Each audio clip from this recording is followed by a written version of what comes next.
Students, आज हम पढ़ने जा रहे हैं लिबरलाइजेशन। लिबरलाइजेशन से पहले हमने पढ़ा था इकोनॉमिक रिफॉर्म्स सिंस 1991 या जिसको बोलते हैं न्यू इकोनॉमिक पॉलिसी। तो इसके बारे में हमने शुरू में पढ़ा था कि न्यू इकोनॉमिक पॉलिसी की क्या ज़रूरत पड़ गई, इसकी क्या नौबत आ गई कि हमें जो पहले इकोनॉमिक पॉलिसी है उसको बदलना पड़ गया। तो उसके हमने कुछ ऐसे फीचर्स पढ़े थे कि न्यू इकोनॉमिक पॉलिसी को हमें क्यों लाना पड़ा। तो उसमें से हमने जब पढ़ा था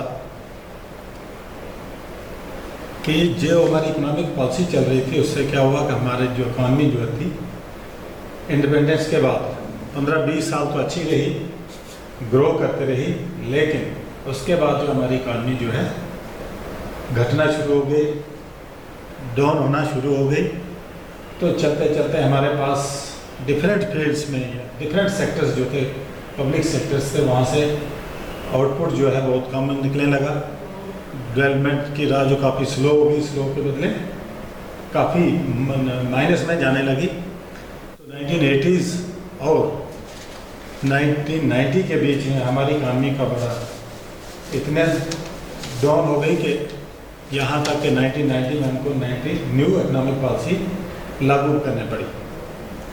इसमें कुछ रीज़न थे जो हमने पहले पढ़े थे कि न्यू इकोनॉमिक पॉलिसी जो है उसमें क्या है कि पहले जो हमने पढ़ा था कि हमारे पास जो हमारी सिस्टम ऑफ इकॉनमी जो था मिक्स्ड इकॉनमी थी, लेकिन मिक्स्ड इकॉनमी में ज़्यादातर जो रोल था वो गवर्नमेंट का था और जो प्राइवेट सेक्टर था उसके ऊपर काफ़ी रिस्ट्रिक्शन, पाबंदियाँ वगैरह थी। जो बिजनेस यूनिट चलाने के लिए उनको लाइसेंस वगैरह की ज़रूरत पड़ती थी, परमिशन की ज़रूरत पड़ती थी, परमिट की ज़रूरत पड़ती थी, उसके बाद वो बिजनेस कर सकते थे। इन पाबंदियों की वजह से प्राइवेट सेक्टर जो है डेवलप नहीं कर सका और गवर्नमेंट सेक्टर जो है उसमें कोई अकाउंटेबिलिटी नहीं रही, करप्शन ज़्यादा बढ़ती गई, जिसकी वजह से हमारा जो इकॉनमी जो है डाउन हो गई। ज़्यादातर जो पब्लिक सेक्टर अंडरटेकिंग जो थे जिससे हमारी डेवलपमेंट होनी थी वो बिल्कुल बीमारू बनते गए, यानी हमारे ऊपर लाइबिलिटी बनते गए। जितने भी पब्लिक सेक्टर थे बहुत सारे, तो इस घाटे के चलते हुए इकॉनमी जब राइट पाथ पे नहीं चल रही थी तो 1991 में जब डॉक्टर मनमोहन जी जो थे फाइनेंस मिनिस्टर थे और PV Narasimha Rao prime minister of India थे, तो उन्होंने नई पॉलिसी लागू की जिसको कहा इकोनॉमिक रिफॉर्म्स सिंस 1991 या उसको कहा new economic policy. New economic policy, ये न्यू इकोनॉमिक पॉलिसी है। तो उसमें क्या फीचर्स थे कि क्या हमें क्या करना चाहिए, उसमें हमने पढ़ा था कि जो मेन उसके फीचर्स, 3 फीचर्स जो मेन थे कि उसमें हमने क्या करना, फीचर्स थे उसके लिबरलाइजेशन, दूसरा था प्राइवेटाइजेशन, तीसरा था ग्लोबलाइजेशन। ये 3 मेन कंपोनेंट थे न्यू इकोनॉमिक पॉलिसी ऑफ जो इंडिया ने अपनाई 1991 में। ये लिबरलाइजेशन क्या था कि लिबरलाइजेशन इससे पहले जो था लिबरलाइजेशन, इससे पहले इसको किससे लिबरलाइज करना था, लाइसेंसिंग। यानी पहले कोई भी प्रोडक्शन यूनिट था, कोई फर्म थी, कोई इंडस्ट्री थी, उसको गवर्नमेंट से लाइसेंस लेने की जरूरत पड़ती थी। लेकिन न्यू इकोनॉमिक पॉलिसी में इस सिस्टम को लिबरलाइज कर दिया गया। दूसरा आ गया प्राइवेटाइजेशन।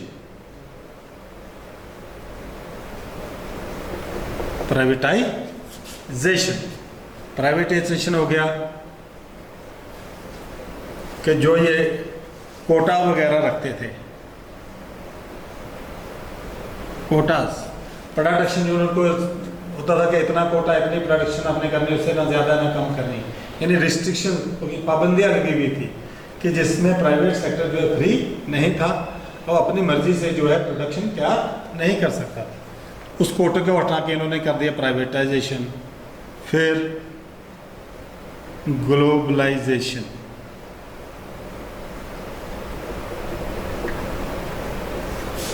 ग्लोबलाइजेशन कर दिया परमिट की जगह।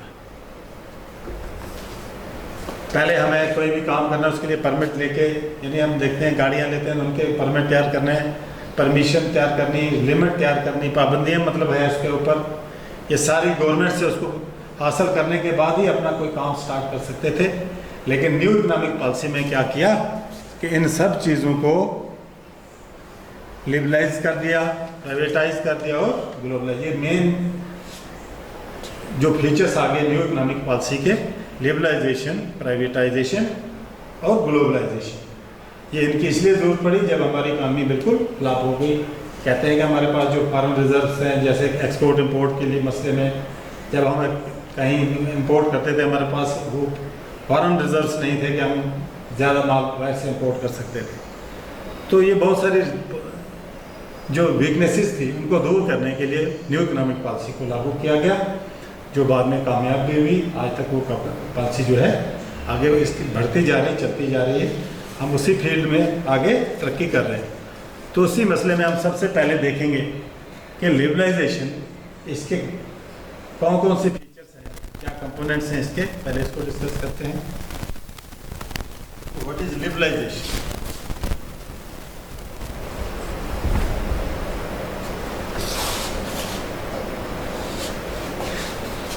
तो न्यू इकोनॉमिक पॉलिसी में सबसे पहले आ गया लिबरलाइजेशन। जैसे कि वर्ड का मीनिंग है लिबरल, आज़ादी, आज़ाद कर देना, छूट दे देना। Liberalisation means the removal of unnecessary controls and restrictions. Liberalisation means removal of unnecessary controls and restrictions. जो गवर्नमेंट ने प्राइवेट सेक्टर पे कोई हम खा के कोई ऐसी शर्तें कंट्रोल रखा था, सारा कंट्रोल अपने पास रखा था जिसकी ज़रूरत नहीं थी, जिससे हमारी जो डेवलपमेंट को रुकावट पड़ती थी, डेवलपमेंट में रुकावट पड़ती थी, ऐसे रिस्ट्रिक्शंस को लिबरलाइज कर दिया, इसमें छूट दे दी गई। Efforts are made to create an economic environment in which the industrial and business enterprises may work smoothly and contribute in the process of economic and social development. In the process of economic and social development. कैसे कोशिश की, efforts की गई कि हम जो है economic environment तैयार करें इंडस्ट्रियल और बिजनेस एंटरप्राइजेस के बीच में, ऐसा कि हम इकोनॉमिक और सोशल डेवलपमेंट की तरफ बढ़ें। It is important that liberalisation does not mean uncontrolled economy. Liberalisation का मतलब नहीं कि उनको खुली छूट दे दी फिर उसको पूछेगा कोई नहीं। अनकंट्रोल्ड इकॉनमी का वो मतलब नहीं है। It only means the removal of obstacles and unnecessary restrictions in the way of development. कि जो डेवलपमेंट के रास्ते में रोड़े हमें रुकावटें पैदा होती थी अननेसेसरी, जिनका कोई मतलब नहीं बनता था, उनको रिमूव किया गया। जो अननेसेसरी पाबंदियाँ थी उनको हटाया गया कि जिससे हमारी जो है डेवलपमेंट हो।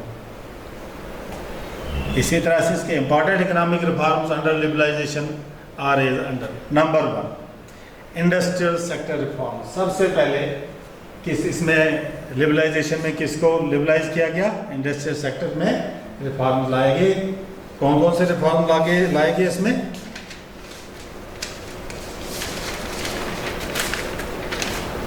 Number 1,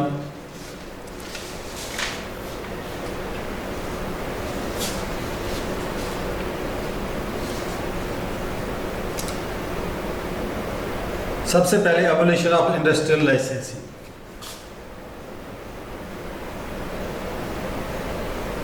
abolition of industrial licensing. Industries में, फर्म्स में जो हमें लाइसेंस की जरूरत पड़ती थी, पहले गवर्नमेंट से लाइसेंस लेना है फिर काम को शुरू करना है, तो सबसे पहले इसका अबॉलिशन, इसको ख़त्म कर दिया गया। लाइसेंस सिस्टम को ख़त्म कर दिया गया कि जिसने काम करना है इसको लाइसेंस बनाने की ज़रूरत नहीं है। उसके बाद है लाइसेंसिंग ख़त्म कर दिया, हर एक के ऊपर ख़त्म नहीं किया। कुछ ऐसे इंडस्ट्रीज रह गई, कुछ ऐसे प्रोडक्शन यूनिट्स रह गए जिनके ऊपर जो गवर्नमेंट के हाथ में रह गई लाइसेंस जिसमें ज़रूरत है, उसमें से कुछ ऐसे इंडस्ट्रीज़ हैं जैसे है सिगरेट,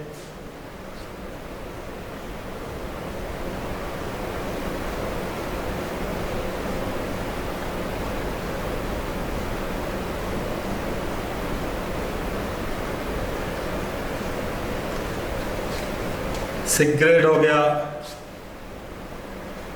लिकर हो गया, यानी ये कुछ ऐसी इंडस्ट्रीज हैं जिसमें लाइसेंस की ज़रूरत अभी भी है। इसके ऊपर से लाइसेंस का जो लाइसेंस हटाया नहीं गया, इन कामों में लाइसेंस की अभी भी ज़रूरत पड़ती है। जैसे आ गया डिफेंस इक्विपमेंट,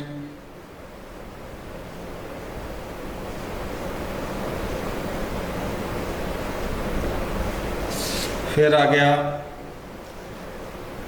एक्सप्लोसिव्स,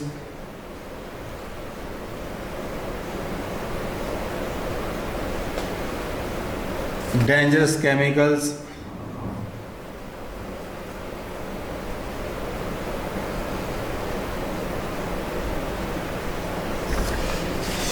ये कुछ ऐसे फील्ड हैं यहाँ पर अभी भी अगर कोई इसमें काम करना चाहता है तो उनको लाइसेंसिंग की ज़रूरत पड़ती है, क्योंकि ये बड़े सेंसिटिव काम है, इसको खुले छूट नहीं दी जा सकती। जैसे सिगरेट, ये कोई तरीके से इस्तेमाल करना है इसको बनाने का, उसके लिए कोई रिस्ट्रिक्शन चाहिए। लिकर, शराब वगैरह, शराब के बिजनेस के लिए भी परमिशन चाहिए। डिफेंस इक्विपमेंट, जो हमारा डिफेंस है, इतना बड़ा देश के डिफेंस में जो सामान तैयार होता है उसके लिए भी कोई पाबंदियां हैं। एक्सप्लोसिव्स, कोई धमाका तेज माल जो तैयार करते हैं उसके लिए भी लाइसेंस की ज़रूरत है। इसी तरह से डेंजरस केमिकल्स, कुछ ऐसे केमिकल्स हैं डेंजरस जिनको बड़े सावधानी के साथ तैयार किया जाता है, जिसके ऊपर काफ़ी कंट्रोल की ज़रूरत होती है, खुला नहीं छोड़ा जा सकता है। तो ऐसे सिस्टम है, इनके ऊपर से कोई लाइसेंस सिस्टम नहीं हटाया गया। बाकी बहुत सारे सेक्टर ऐसे हैं जिनमें लाइसेंस को ख़त्म कर दिया गया। उसके बाद आ गया dereservation of production areas.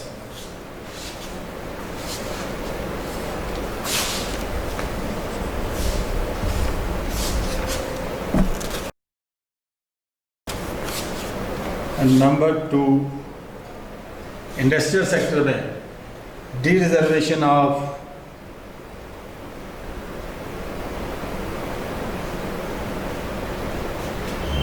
Production areas.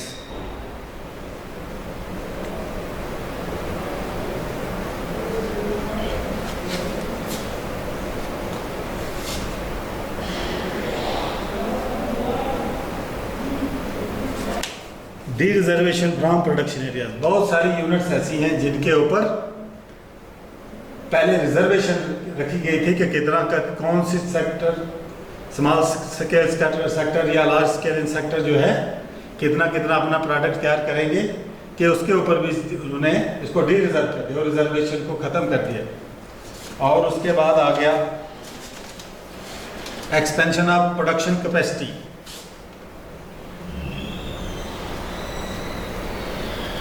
Expansion of production capacity.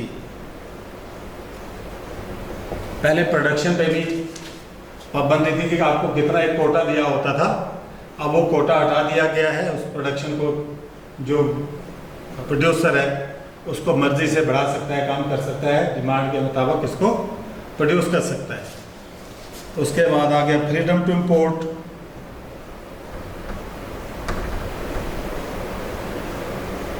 Freedom to import capital goods.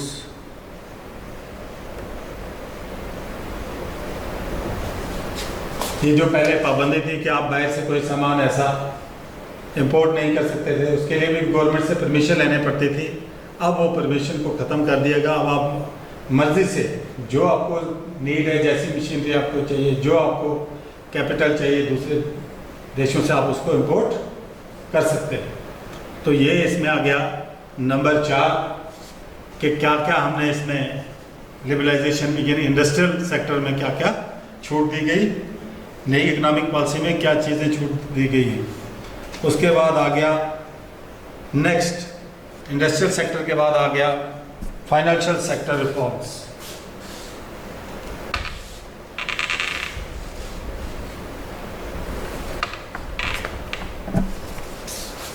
अब दूसरा आ गया फाइनेंशियल सेक्टर रिफॉर्म्स।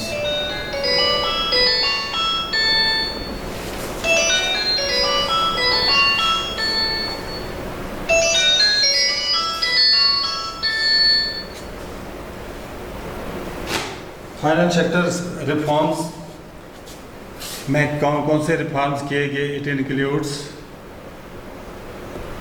नंबर 1 आ गया बैंकिंग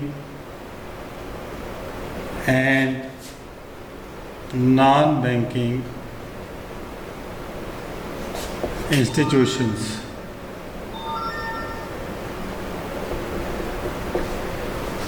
जो बैंकिंग पे भी रिस्ट्रिक्शंस थी उनको भी हटाया गया।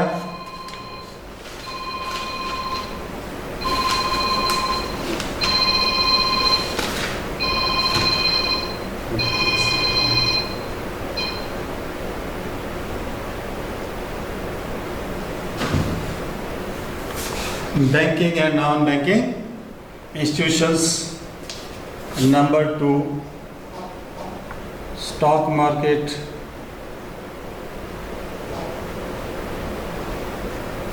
नंबर 3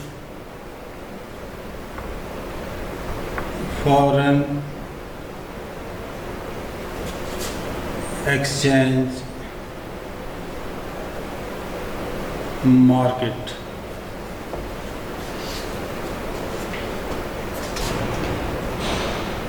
फाइनेंशियल सेक्टर रिफॉर्म, जो बैंक में बैंकिंग सिस्टम में रिस्ट्रिक्शंस थी।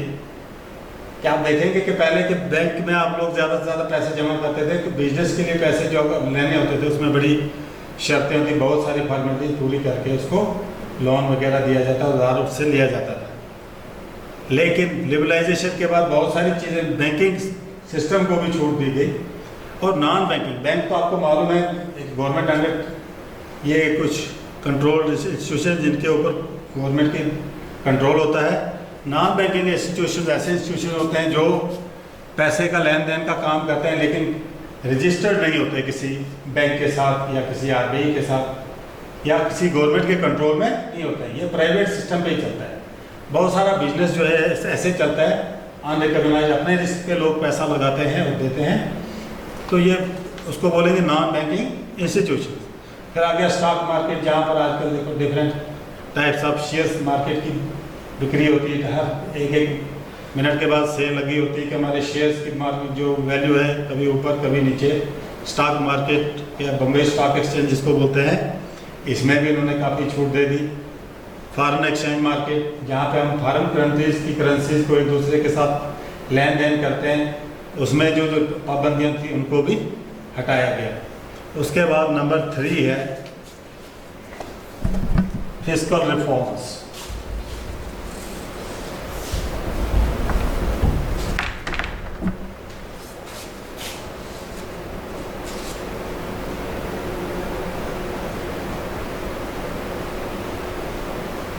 फिस्कल रिफॉर्म्स, फिस्कल रिफॉर्म्स में क्या आ गया? फिस्कल रिफॉर्म्स क्या मतलब हो गया कि जो गवर्नमेंट का खर्चा है, एक्सपेंडिचर रेवेन्यू का जो सिस्टम है उसमें भी बहुत सारी तब्दीलियाँ लाएगी, बहुत सारी चेंजेस लाएगी, उसमें काफ़ी सारी छूट दी गई। जैसे उसमें कैसे तब्दीलियाँ लाई गई, जैसे एक डायरेक्ट टैक्सेस को सिंपल किया गया, डायरेक्ट टैक्सेस को सिंपल और कम किया गया। दूसरा आ गया इनडायरेक्ट टैक्सेस, इनडायरेक्ट टैक्सेस।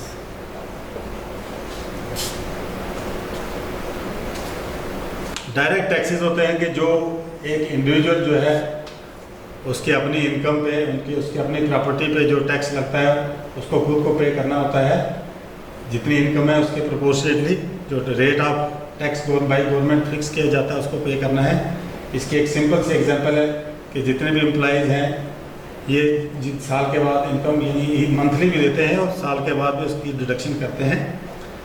जितनी इनकम बनती है उसके ऊपर टैक्स जो है काटा जाता है, गवर्नमेंट के खाते में जमा किया जाता है।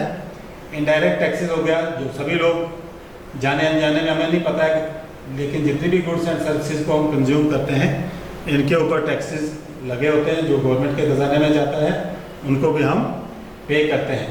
कोई एक्साइज टैक्स, कोई कस्टम ड्यूटी, कोई बहुत सारे आजकल जो चल रहा है इसका general GST, goods and services tax, excise tax, ये बहुत सारे टैक्सेस हैं। इनमें भी तब्दीली लाएगी, चेंजिंग लाएगी। उसके बाद आ गया number 4 external sector reforms.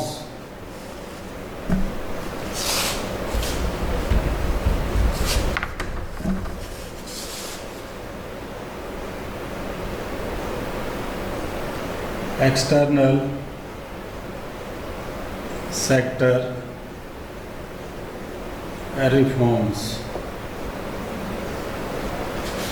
External sector हो गया कि जो बिजनेस आप दूसरे देशों के साथ करते हैं।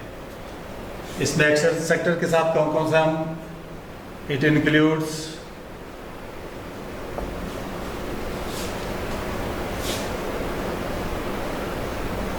फॉरेन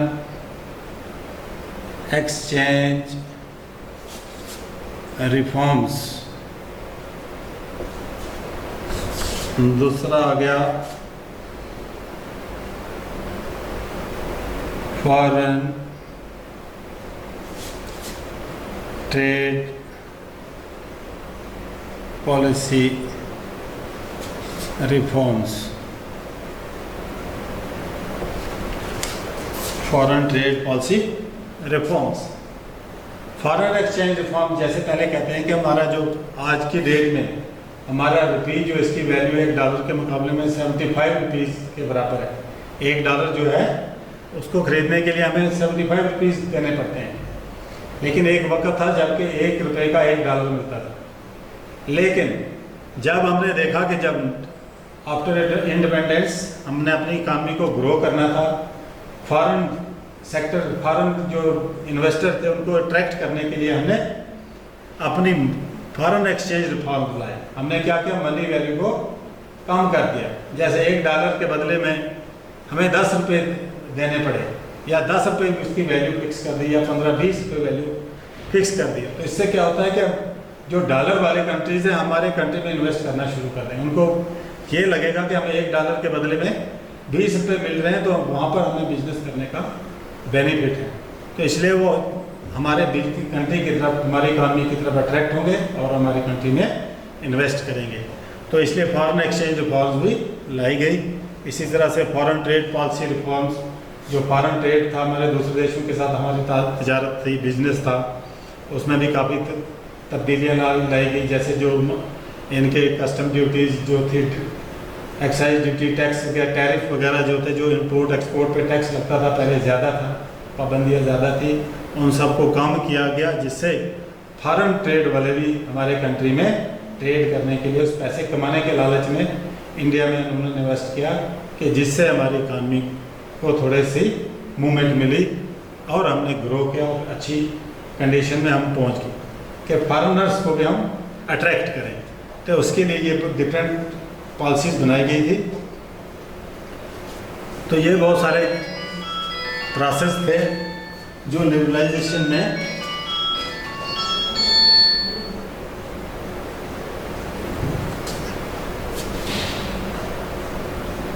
ये बहुत सारे जो स्टेप्स इन्वॉल्व किए गए लिबरलाइजेशन में, जब हमने न्यू इकोनॉमिक पॉलिसी को अपनाया गया। तो नेक्स्ट इसके बाद आता है प्राइवेटाइजेशन और ग्लोबलाइजेशन, उनको हम नेक्स्ट लेक्चर में